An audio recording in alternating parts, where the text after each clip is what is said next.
R.V. Gladstone Williams, 1984. The appellant witnessed a man attack a youth.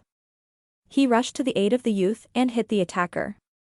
In fact, the youth had just committed a mugging and the attacker had wrestled him to the ground to prevent him escaping.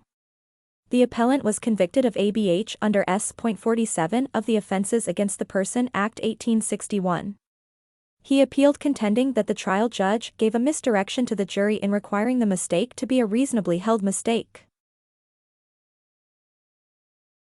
The appeal was allowed and the appellant's conviction was quashed. Lord Lane C.J. The reasonableness or unreasonableness of the defendant's belief is material to the question of whether the belief was held by the defendant at all. If the belief was in fact held, its unreasonableness, so far as guilt or innocence is concerned, is neither here nor there. It is irrelevant. Were it otherwise, the defendant would be convicted because he was negligent in failing to recognize that the victim was not consenting, or that a crime was not being committed, and so on.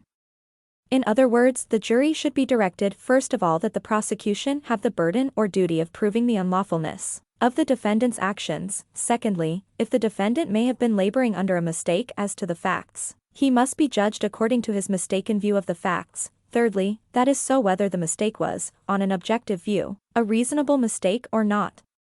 In a case of self-defense, where self-defense or the prevention of crime is concerned, if the jury came to the conclusion that the defendant believed, or may have believed, that he was being attacked or that a crime was being committed, and that force was necessary to protect himself or to prevent the crime, then the prosecution have not proved their case.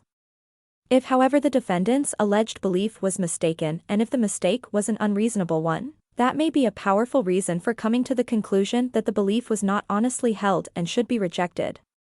Even if the jury come to the conclusion that the mistake was an unreasonable one, if the defendant may genuinely have been laboring under it, he is entitled to rely upon it.